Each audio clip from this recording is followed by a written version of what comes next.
shit. Oh, we weren't even live. Oh, we are live. Oh, chat, could you not hear me? Oh, fuck. So, I forgot to talk about this. Oba, we're gonna go over this quick right now.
Chat, sorry.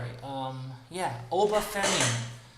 He cut a promo where he said the ruler has arrived.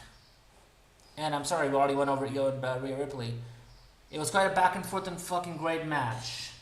I didn't even know that I was muted. Fuck. Sorry. We were muted. I didn't know. Probably somebody pointed that out already. Hey bro, you're fucking muted or something.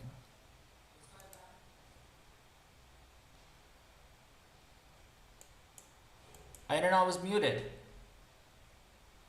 I really didn't know. I'm sorry. I did not know I was muted. Well, clearly now it tells that I wasn't muted.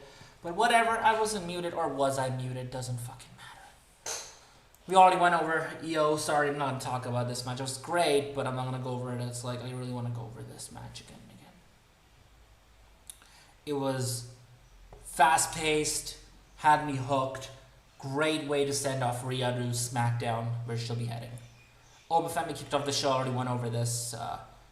The ruler has arrived, that's it. Fucking great ass line right there. Give you a little vibe of Roman Reigns, but I think he did better than what Roman did, because Roman was a babyface and he fucking floundered. And I was 11 years old and I went over this again. They should have fucking turned him heel. Probably didn't hear me talking about why Tony Khan doesn't give shits about, you know, why Dynamite, a random match on Dynamite. Holy shit. Alright, you know, we already gone 30 minutes, probably go 1 hour, chat more, I don't know.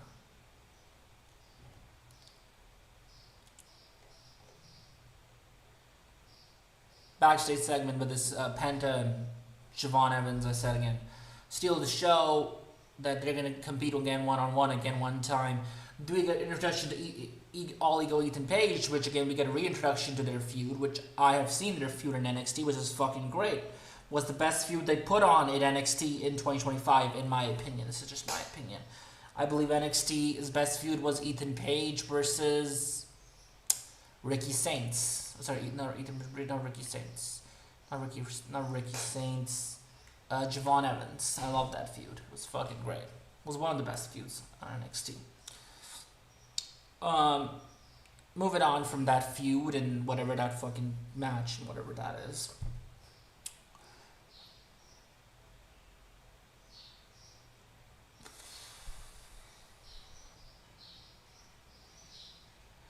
So I'm just saying that reintroduction to these guys, New Japan or whatever, United Empire being introduced on Dynamite. Tony Khan can take some notes, you know, introducing people to these guys. Like, let us know.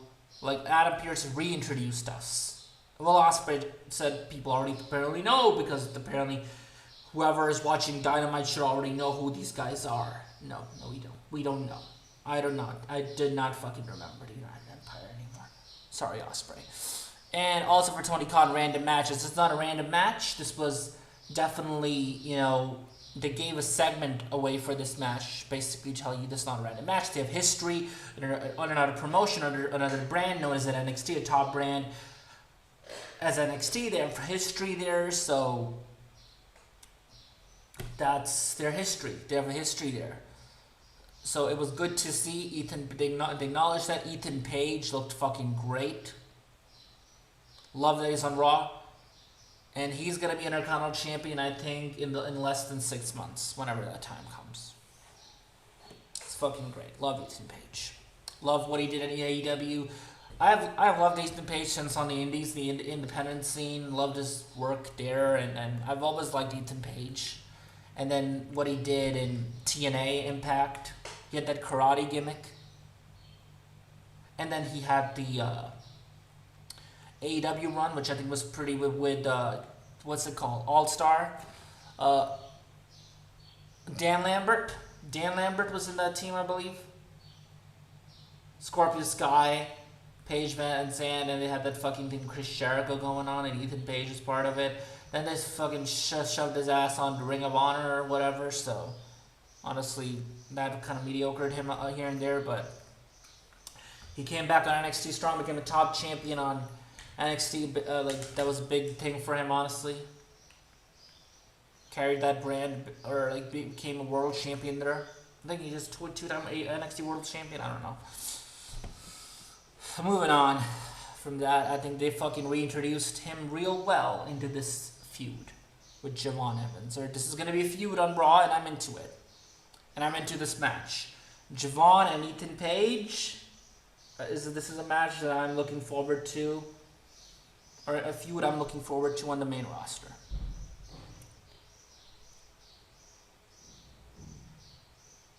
So basically, they're just going to settle this in the ring tonight. CM Punk and Cody Rhodes talk in the ring. So, and again, I went over Io Sky and Rhea Ripley and Kabuki Warriors. I think that match was fucking great. It was hard hitting.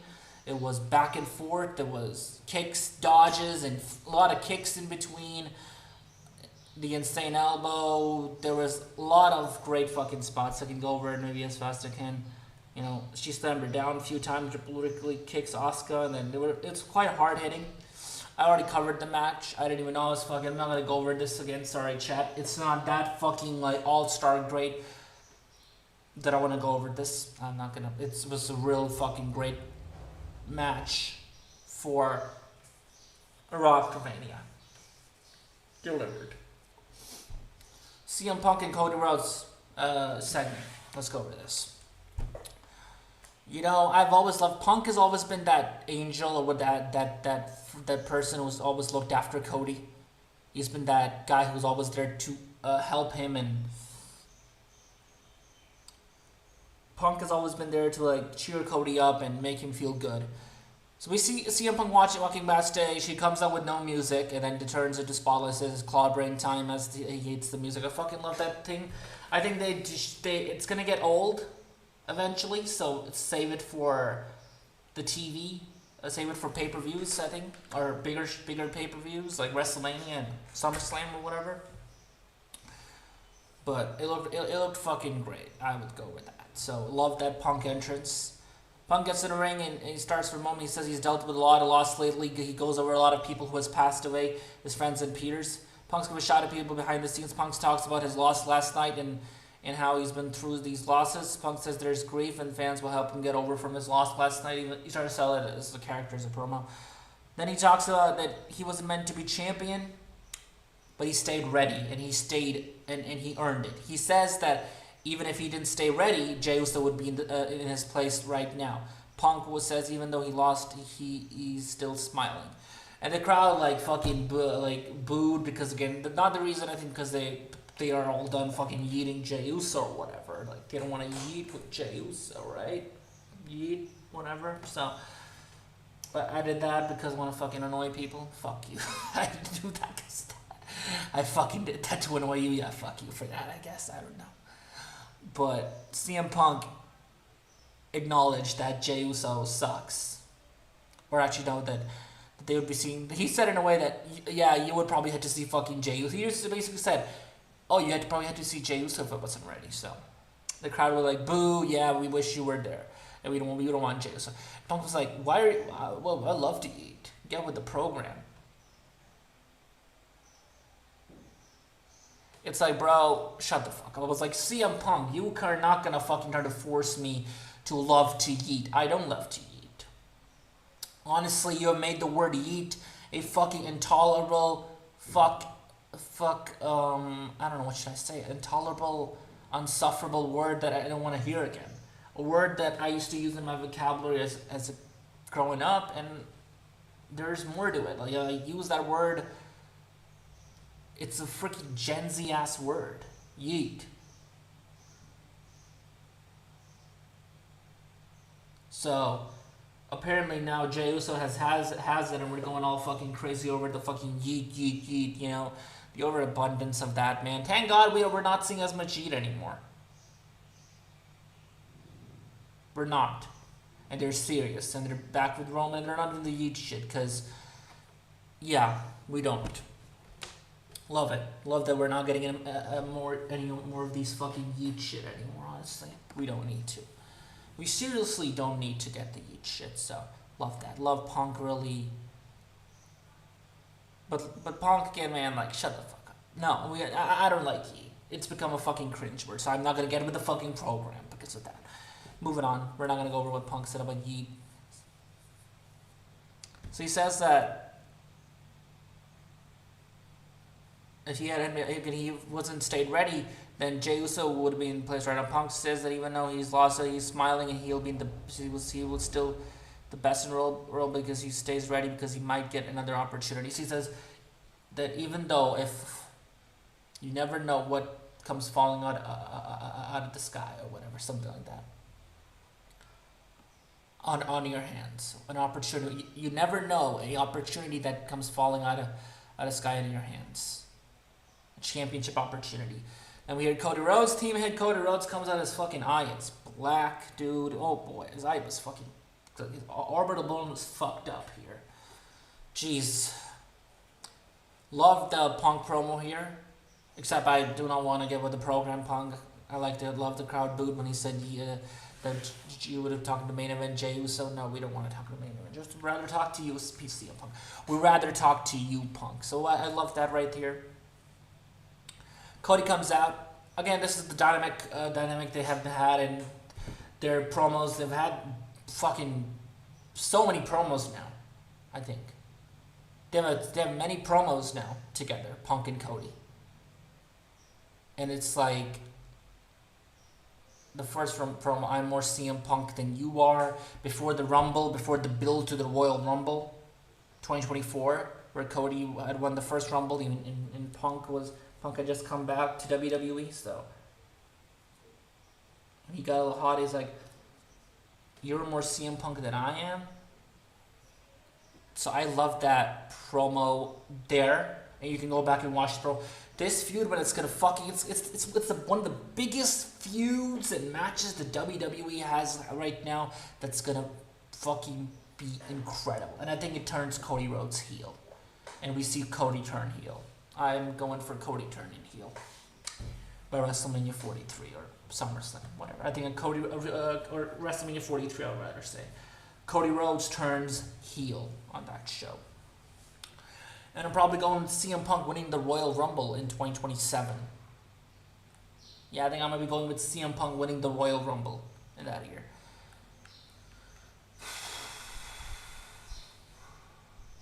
Pretty much. Moving on.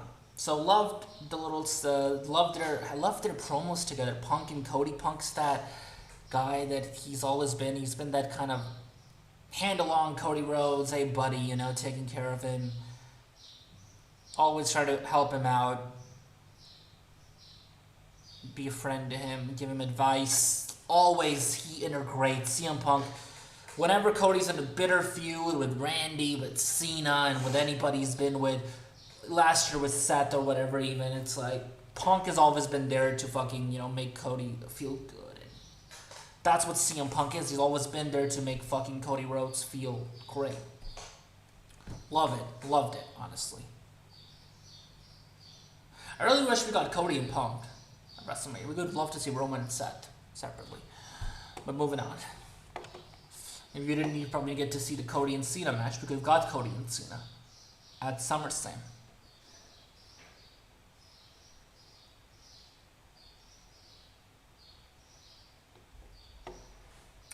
Yeah, that match was fucking great with Cody and Cena.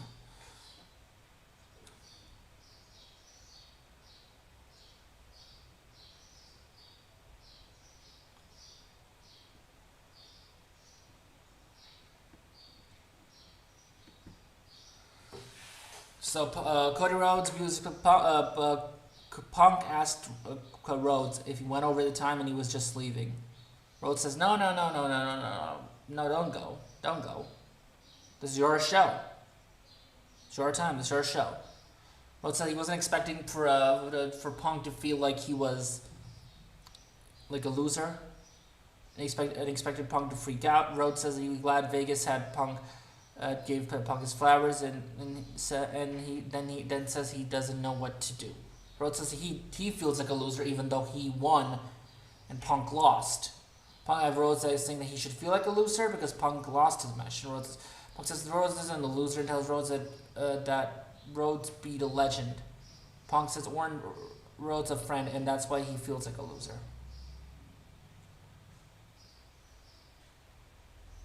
So he basically said that, hey, you beat, like, this promo was fucking great. This line right here, like, you beat a friend, you beat a legend, you beat Randy Orton. How do you feel like a loser or whatever? That's what makes you feel like a loser because you beat your best friend or whatever. Punk says Rhodes is a winner and Punk is a loser. Like, yeah, you're a winner and I am a loser. And it's okay to lose. And he was really gloating about losing. He was like, nothing wrong with losing. I walked away feeling fucking great.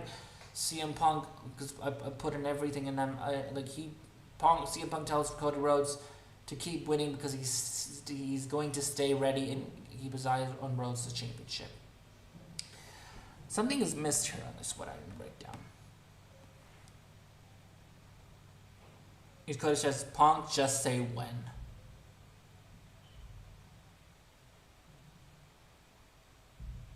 He's like, if I had to beat my own friend, I would feel like a loser. No, you know, I had to beat somebody I hated. You had to beat somebody you loved, a friend. Again, you had to face first with Cena, now with Orton. So I understand why you feel like a loser. So I love this fucking promo. It's going back to their first promo, going back to that pipe bomb that Cody Rhodes cut that didn't make any sense on AEW Dynamite. You can go back to that promo, their history, where he addressed Punk. That promo is really intricate, and I think CM Punk is gonna bring up that promo from Dynamite. Hopefully he does. Finn Balor with a message to Judgment Day. Finn Balor cuts the promo on the Judgment Day. Ricardo says that he felt betrayal from Dominic Mysterio, but then JD McDonough betrayed him. He didn't expect that. And he'll take him out tonight. He didn't expect a guy who he took him into business. A 12-year-old JD McDonough walked in. And he took him into business, and he fucking betrayed him. I understood everything what Finn Balor meant here. Or I'm telling you, this is the vibe of this show was just fucking great, chat. It's a great-ass show. We had in the ring, Ethan Page versus Javon Evans. I'm not going over this match. So Javon dodges a bunch of moves flying around, and he hits a springboard stunner. He sends Page to the corner, then he mounts. Page punches Evans back. He mounts on him, delivers some punches to Evans. Then he puts with some elbows, drives Evans to the mat with a backbreaker. Ethan Page is fucking great. He's a great ass pro wrestler. He's a great pro wrestler. He's a great fucking. He looks like a guy who's ready for the main events. Honestly, I love Ethan Page. Love that he's on the main. I think when he wins the Intercontinental, which is a great work with the IC title. He's gonna make that title fucking relevant. More important. He's so good, Ethan Page. He's like a guy that Miz wished he was. A great fucking wrestler too. Evans kicks Page from the mat and chops Page. Evans punches Page and then runs into the punch from Evans. What the fuck I'm reading here? I don't know. Evans gonna chin lock, and Evans powers out and then holds. Javon hit him with the chin lock. Page in the corner. Javon drops kicks Page, hits the springboard to Hurricane Rana. Page rolls out of the ring. Javon flies out and says, "We outside." Then the show returns. We go back for commercial. In the middle of the ring, Page slams him down. Evans drives some knees into Evans' back. Sorry. Page slams and drives some knees to Javon's back. Javon punches Page and chops him. Page kicks Evans to the face, guarding him. Evans stands up at the face. Back of the ring, Javon punches Page and kicks him in the corner. Evans hits a springboard crossbody, covers Page, and Page kicks out at 2. Love that spot right there. We're at Javon. Javon climbs the rope. Paige gets him punch in. Both men are in Tom Buckle. Paige is knocked down. Paige tosses Evans off the top rope and the mat and hits a power slam, covers Evans, and Javon Evans kicks out at 2. Evan counters another power slam of the ring. Evans kicks out of the back flip, drives in the ring post. Javon Evans kicks Paige down. That's Rusev shows up. Rusev is really trying to fucking attack Javon after what Javon did to him on that show. I guess Rusev is not over. Rusev is pissed at Javon that he won the championship. So Javon Evans jumps over the barricade, takes that Rusev Page hits with a twisted grin. Love the fucking twisted grin for the win. Love that Ethan Page win that protected Javon too. This was a pretty good match. Loved it. Loved this entire show. Backstage with the Judgment Day, you got Dominic Mysterio. They're trying to celebrate with Liv Morgan beating Stephanie Vaquero on Saturday. We see Paige, Nikki Bella, and Brie Bella. I don't know where this goes, where they're sitting at ringside. And then we get to see the segment. She was fucking great. Nikki Bella's twerking or whatever. I don't know what is she doing. Twisting her outside. Liv Morgan circles the ring of the mat. She's a deserved chest. She's the smartest in Vegas, and she's the greatest of all time. She's the greatest of all time. Morgan has some people she wants to thank. She thanks her Judgment Day family. And then Roxanne didn't clap for her. Everybody else did. Roxanne did. You catch that up. So it was a segment where a fucking celebration for her. She tells that she's their rock and she loves them. They're their rock and she loves them. She also thinks Stephanie Vaquero beat the hell out of her and reminded that she is who she is and she's the #1 champion on this and she's the #1 woman in all of WWE, basically. She says that in her division and in her show, this is her women's world champion. She's the #1. Her world title is the #1. Gloating herself that she's the best in who she is. Sol Ruka's music hits, which I popped hard for that. You can go back to see my stream. And she comes out and she's like, I'm not here to insult you. I take a lot of inspiration from you, basically.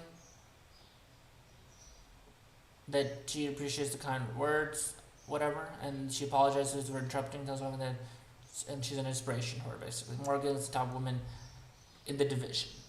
Liv tells Ruka that she appreciates the kind words, but Ruka has no Liv Morgan. Morgan tells Ruka to get out of her ring. Ruka says she isn't here to pick fight, but she just will sure not back down from one. So we got a match here, and this was a great fucking match. Probably the best match of the show. And I wish we got I wish we got what match I can talk about? Roman.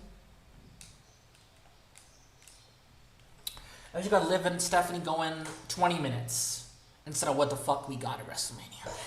Hate that.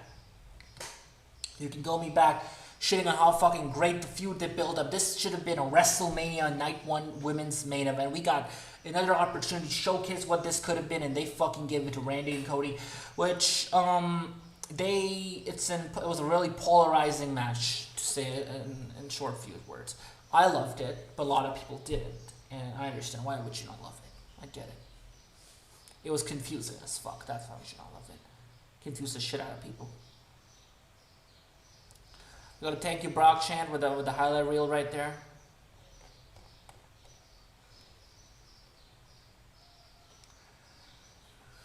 We cut back to the ring. Paul Heyman comes out with Vision. Logan Paul, Austin Theory.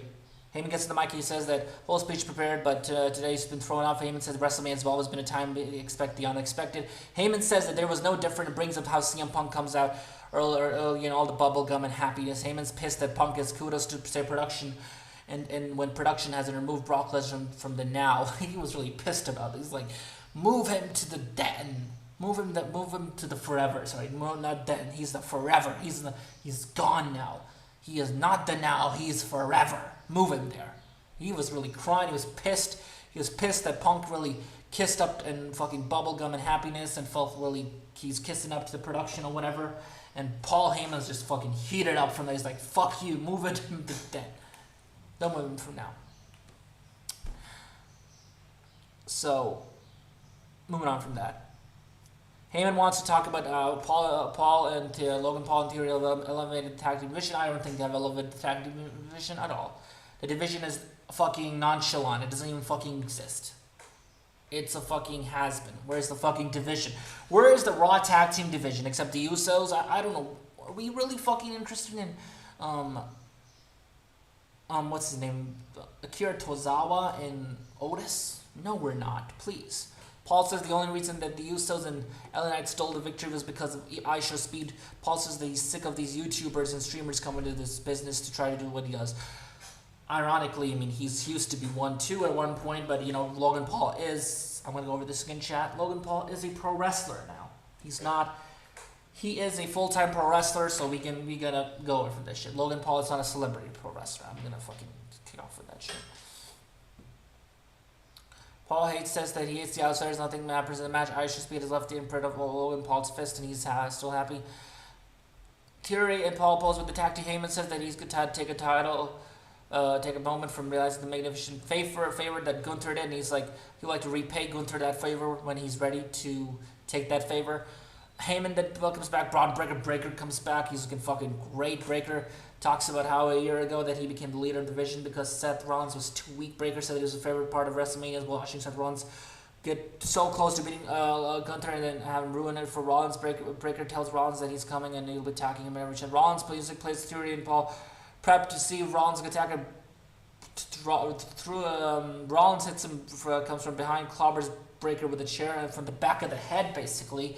It felt like he fucking got him hard. He was busted open in the back of the head. It looked like, you know, when you make it, like, it felt like Rollins was out for blood. You know, it felt good. It really heated, it has really heated this feud up. That was needed. It really fucking riled up the feud. Love that part right there. Ford suicide drives Theory and Paul. The ring, Breaker goes after Rollins by Rollins attacking Breaker. Breaker spears Rollins and then sends out Rollins to the neck. Breaker rips off Rollins' shirt and spears Rollins again. He beats the frick out of Rollins. He beats the living shit out of Rollins, basically. Even though he got some help from the fucking Street Profits, but it wasn't enough. Where Division get outnumbered, where they, you know, Theory punches Rollins out and then they stop the chair attack. Even though they fucking busted open Braun Breaker, Rollins did. A video promo from JD McDonough. He says he replies to Finn Balor outside. Finn Balor versus JD McDonough. Let's go over this right here. It says he always took bullets for Balor. All Balor did was talk him down. So basically told him that when he started listening to CM Punk, that's where JD McDonough knew that he had to do what he had to do. And he'll do it again and again and again. And if that would Balor once. I really loved the Rollins and Breaker segment. Really and testified. You know, it was a fucking mishap where Rollins hitting him on the head. Honestly, I wish Breaker actually speared him. So at least I would have understood why. I wish Breaker actually fucking legit speared him that hard and made him fucking like make this really personal. And have Rollins really fucking attack him like that would be more like, but that didn't happen, so fucking hell with that, honestly. Or either Rollins was really bad at selling, because oh my god, Rollins sold that fucking spear like shit. Could tell with that. But I really intensified the feud, man. This show was fucking great. This show was fucking great. Wrestling was great on this show, and segments were great. This is like, it's been, what way would I put it here? It's been like a long time since I have seen a great show like this. And it's been the show it's better than this because it has more story and it's more driven. And it's just more hotter. It's the Raw 25th March edition. It's going to go down as one of the greatest Monday Night Raw episodes in the history of Monday Night Raw. Period. Don't at me at that, because that was what it was. So this show was not better than that, but it's been a minute that I've seen a show that... It's been a minute that I've seen a show that fucking good. And it felt refreshing and good to see. And I really loved the Breaker and Rollins segment. I feel like it intensified the feud. It really pulled the feud up and really grasped the feud up to some higher standards, where Rollins hit him on the head accidentally or whatever. It was a mistake of sorts, but he hit him with a fucking chair and he was bleeding, and then Breaker fucking killed him. I wish Breaker actually would have fucking speared the living shit out of Seth Rollins. Made it even look more fucking personal, real, but he fucking messed that shit up at WrestleMania. But overall, I think this was fucking great. A great ass segment. Made this feud really, you know, fucking intensified this feud. Is more words I'll describe it to be. It's fucking great.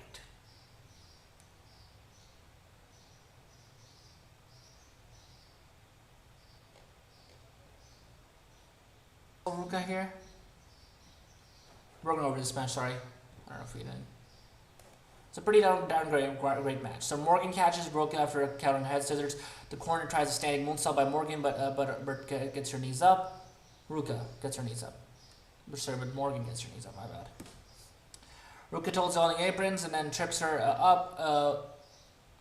Morgan kicks and stomps on Ruka. Slams her into the mat. Morgan covers and Ruka kicks out. Morgan kicks Ruka and fights back. Slams to the mat. Morgan punches Ruka and Ruka hits Morgan with an X Factor. Morgan rolls out of the ring. Great fucking spot. Morgan hits a moonsault off the apron onto Ruka. Wait, what? Morgan hits a moonsault off the apron onto Morgan. We go get a commercial break after she hit a moonsault from the apron.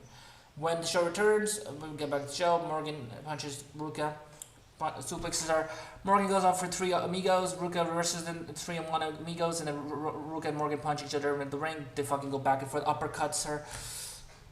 Ruka kicks Morgan and uppercut. Morgan gets taken down by some elbows. Ruka hits a German suplex on Morgan. Ruka climbs the corner and hits a missile drop kick on Morgan. Ruka hits a running knee and covers Morgan for near fall. Climbs the turnbuckle and comes off the top rope with a code breaker by Morgan. Morgan covers Ruka and kicks out. She kicked out with a fucking code breaker. The code breaker that Liv does. Interesting. I didn't expect this. Morgan goes for Oblivion, but Ruka counters it and hits Soul Snatcher on Morgan. I thought that was it. Like, they would actually have fucking Soul Ruka win here? No. But again, good. They protected her. So Ruka hits a Siren of backhand spring. Zarya comes out. I don't know if Zarya and Ruka are feuding, which I'm not going to go over their NXT match because I've not seen it yet. So I'm going to be going to see it soon. Hell, well, we might watch it on Twitch. Who knows? I don't know. We'll see about it. Twitch is just where we have fun. Where you don't fucking like go and enjoy. You don't have fun. This is where we do our work here, chat. Watch the shows on Twitch. Roman Reigns closes the show with a segment. So moving on from now, Finn Balor here. Finn Balor to JD McDonough. I already said why. JD McDonough's like, I'll do it again and again because you turned your back on me. So JD McDonough feels betrayed. Loved the entire fucking show. Loved Morgan and Ruka. Loved the Seth Rollins and Braun Breaker fucking segment. Great and testified feud. Loved the tag team match between Io and loved Io Rhea and the Kabuki Warriors. Loved freaking Javon Evans and Ethan Page. Loved his introduction. Finn Balor. Moving on. Balor clotheslines McDonough out of the ring. Balor even rings. McDonough throws the barricade. They fight in the barricade in the crowd. Then the fight gets back to the ring. Balor chops McDonough a few times in the corner, and McDonough hits Balor with a high elbow. McDonough punches Balor a few times, then Balor rolls out of the ring onto the apron. Balor kicks McDonough from the apron, climbs the top ropes, goes for a coup de grace, but McDonough dodges it, cuts back to a break. Back to the match. Balor elbows McDonough and takes McDonough down with an elbow. Balor punches McDonough down and stomps down on McDonough's sternum, my bad. Balor connects with a sling blade. McDonough rolls up Balor and Balor kicks out. McDonough headbutts Balor and covers him for a near fall. McDonough goes for a moonsault and Balor gets his feet up. Balor knocks up McDonough and hits the coup de grace and gets the win. So it was a big win for Finn Balor. Finn Balor had to win. I wish the match could have just gone on a little bit longer because this match could have been a great ass match. It was a pretty okay. Was a pretty okay, good match. It was a good match. Could have been a real great ass match, but whatever. After the match, Dominic Mysterio went for the stick line. Balor caught him, and then strikes him. Goes for the coup de grace. McDonough saved Dominic Mysterio. Balor won. Good winner. Good right winner here. Finn Balor looks like, bro, he's back to his 2016 look or something. It's like he's got that fucking, beard cut down. He's back in his trunks. It's been 4 years, I believe, since Finn Balor has been in his trunks. Good to see. The Judgment Day fucking run was great, but I wish he was world champion in the Judgment Day. With Seth Rollins, that feud should have happened, and he should have won the World Heavyweight title. They could have integrated Damian Priest into it somehow, too. You could have done it, but you should have had Finn Balor win the championship. Just saying. That should have happened. Moving on.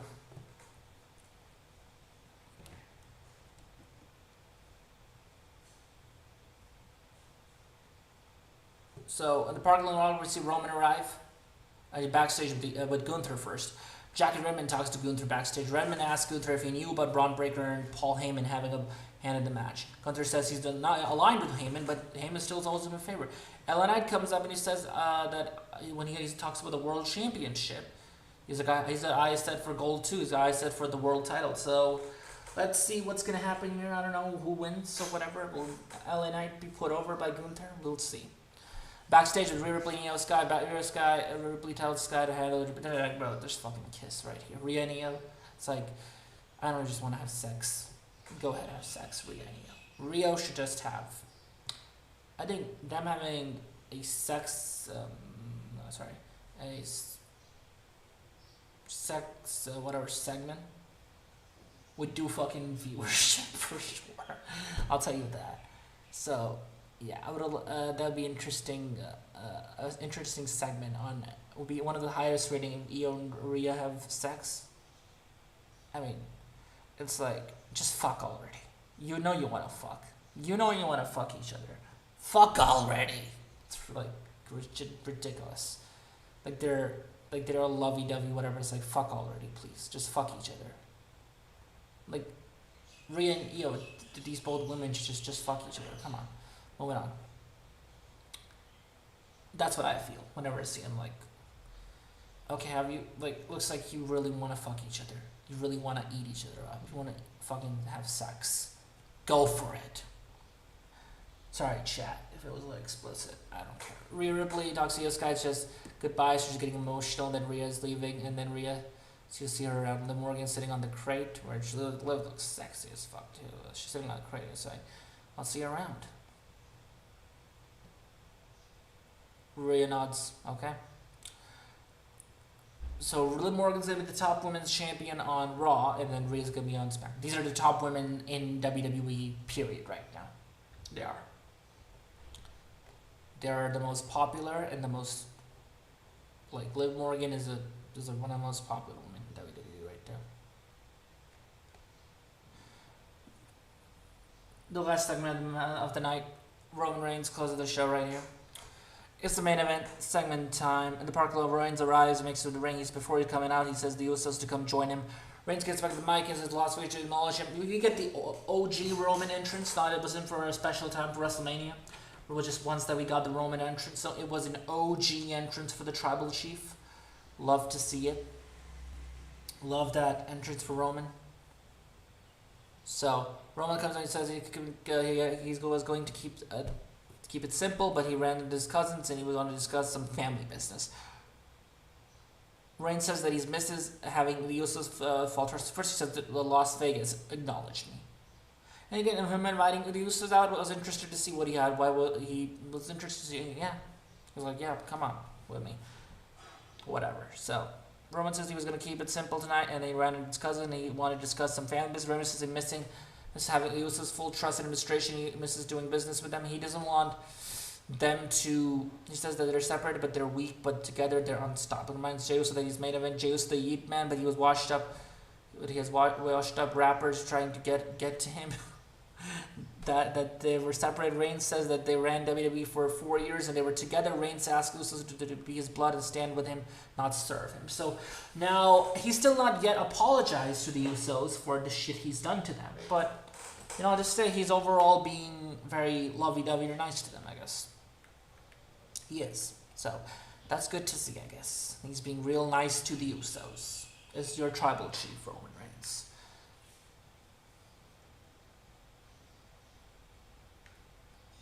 He's saying that, so that was pretty nice to hear, but he hasn't apologized to them yet. Hasn't said apologizing for the fucking shit he put him through.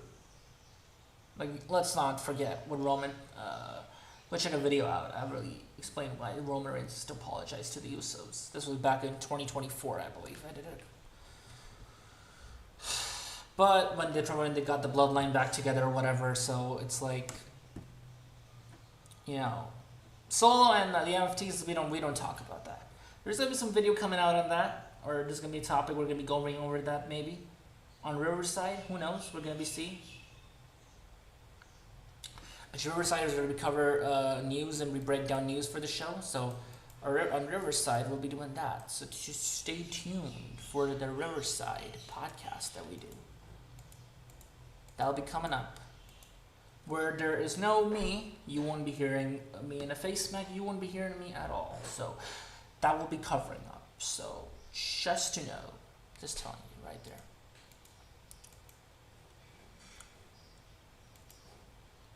So love that segment with Roman and Usos. I think him again saying that I want you to join me. So basically he says that Reigns says that he's keeping it simple. Around his cousins, he wanted to discuss some family business. Reigns says that he misses having his Usos follow trusted administration, and he misses doing business with them. He says that when they're separate, they're weak, but together they're unstoppable. He reminds Jay that he's main event Uso. He's the Yeet Man, and he watched rappers trying to get to him. That's because they were separated. Reigns says that I don't know what the fuck that meant by him, but that shit I don't know. For years, but they were together. Reigns asked the Usos to be his blood and stand with him and not serve him. That's an interesting line. He said, "Stand with me, but not serve him." So don't fucking be the bitches to him. Don't do shit for him. Don't just be with him, but do not serve him. Don't be don't be the fucking pussies that they used to be to Roman Reigns. Don't be the Roman Reigns' little bitches that they were. Interesting thing for Roman to say. He's still yet to apologize for his fucking comments, and I wish he does. And we're not going over MFTs. I feel so bad for Solo, it's ridiculous. Honestly, I wish they should have given the fucking tribal chief moniker to Solo Sikoa. Or you have the Rock and Roman main event night. We can go over this shit. I have a fucking video coming out sooner. We're gonna be going over that shit, so stay tuned for that.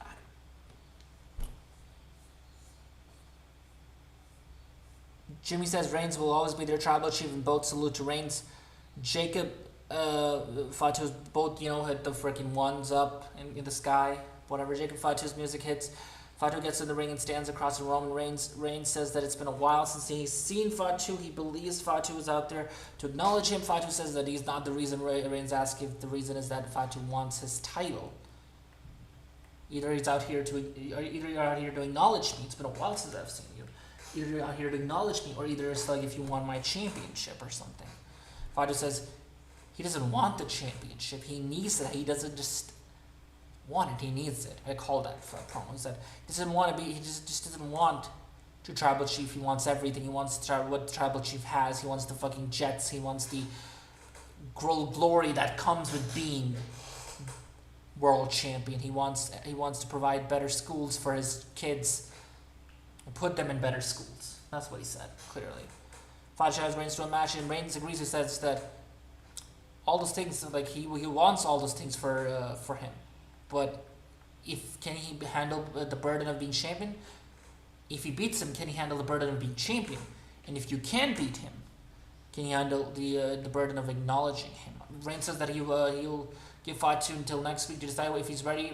Reigns drops the mic and Usos leave the ring. So He's like, talk some sense into him. And he's saying something like, talk some sense into him. After the ring, he's like, we'll talk to him. We'll talk to him. Like, that's what he says to, I believe, Jey Uso. He's like, so let's see where this segment goes. This was a great-ass fucking show, top to bottom. Obafemi kicking off the show, saying that the ruler is here to rule. The ruler has arrived. That's it. Basically, this is my yard now promo from Roman Reigns 9 years, 10 years ago, whatever, a decade ago, which he should have turned heel after that. That's saying whatever that is. Rhea Ripley and Sky Kabuki Warriors, great ass fucking match. Nothing more to say. Their feud has been going on for nearly a year, and this was a great ass match. Great way to send Rhea off to SmackDown. I'll just break it down here completely.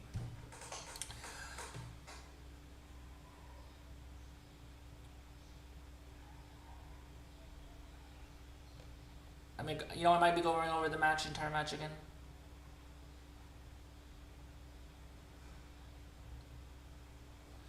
Let's go to the match. I don't know. Let's give it first hit. The two lock up.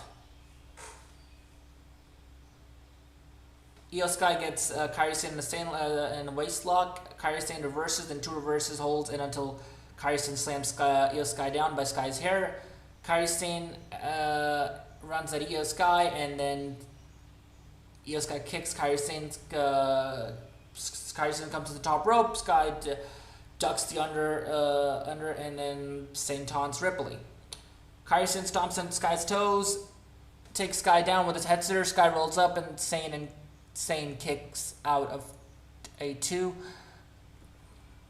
Kairi Sane decks Sky and hits an underhook backbreaker in Sane. Ripley's tagged in, and the Sane double teamed and covered.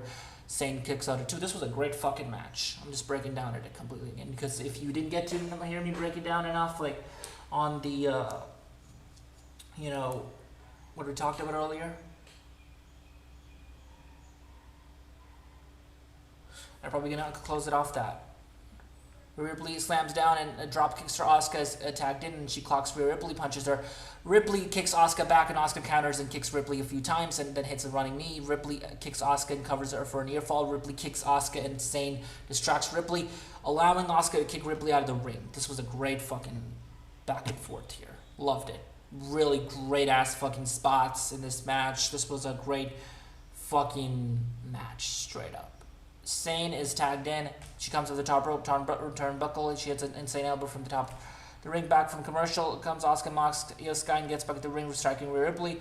Kairi Sane is tagged in, kicks Rhea Ripley, puts her into submission hold in the ropes. Asuka is tagged back in, works on Rhea Ripley's arm. Ripley punches out, holds on. Asuka needs Ripley in the corner, and Sane cheap shots Ripley, and Sane is tagged in. Ripley's double teamed and covered for a near fall. Asuka is tagged back in and tried to double team Ripley, but Ripley fights back and knocks Asuka out of the ring. Hits Sane with a kick on the back of her neck. Asuka is tagged in Sky as well. Sky knocks Asuka down. Tries her chops. Tries with some chops or whatever. Sorry. Strikes her with chops. Kairi Sane then gets back in the ring. Hits a double drop kick. Asuka then hits a bullet train attack to Kairi Sane and Asuka. Opposite ends of the ring. Kairi Sane rolls out the ring. Asuka kicks out 2. Asuka has double team Ripley over to Asuka. Breaks the pin. Asuka kicks out. Ripley then sends a Reptile, but Asuka counters. Sane is tagged, and the Rhea Ripley is double teamed. Great ass spots right here. Just fucking great. This looked great. Sane covers Ripley, and Sky breaks the pin. Asuka then starts battling. Sky knocks Asuka out of the ring. Then she throws Io Sky into the ropes. Io Sky suicide dives into Asuka. Ripley then tags Io Sky back in, hits the Riptide on Kairi Sane. Io Sky hits over the moonsault, over the top rope moonsault, and then gets the win. So this is pretty darn great. So from Obafemi saying the ruler has arrived, this fucking ass great match. This felt like a refreshing feel, y'all, on WrestleMania, on Raw After Mania. It's like a Raw After Mania, or it's like a Monday Night Raw that I haven't seen in a fucking long ass time. Great to see.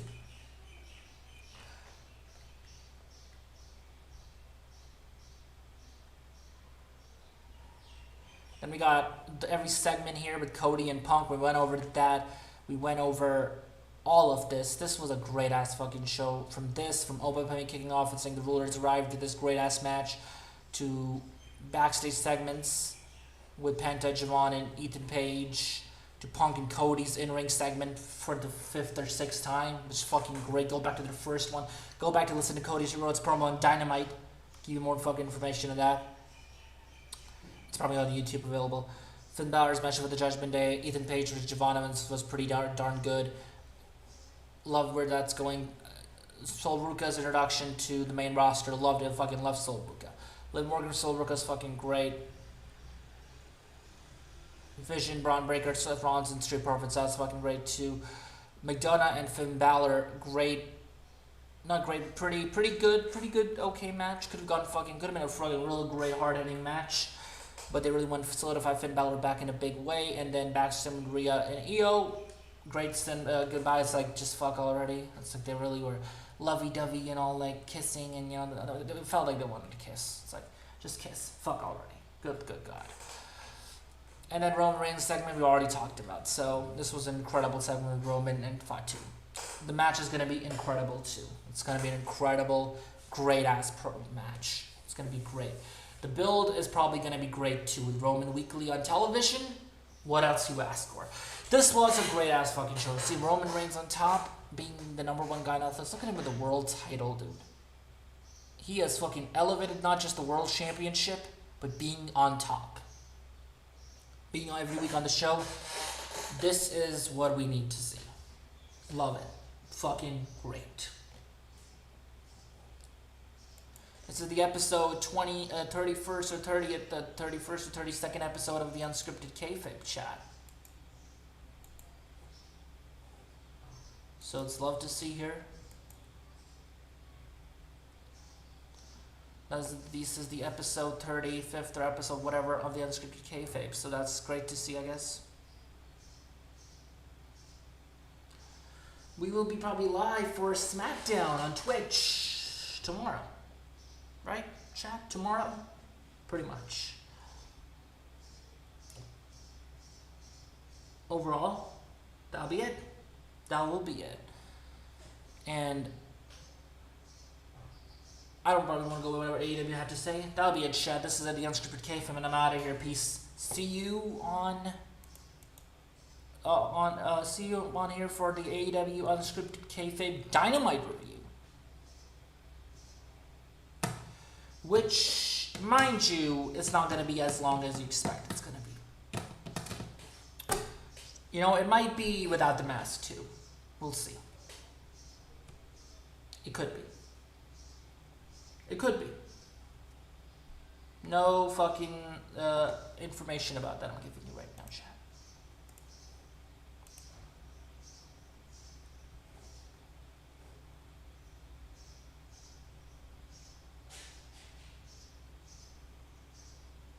No information about that I'm giving you, okay? It might be. That'll be it. This is the Unscripted Kayfabe, and I'm out of here.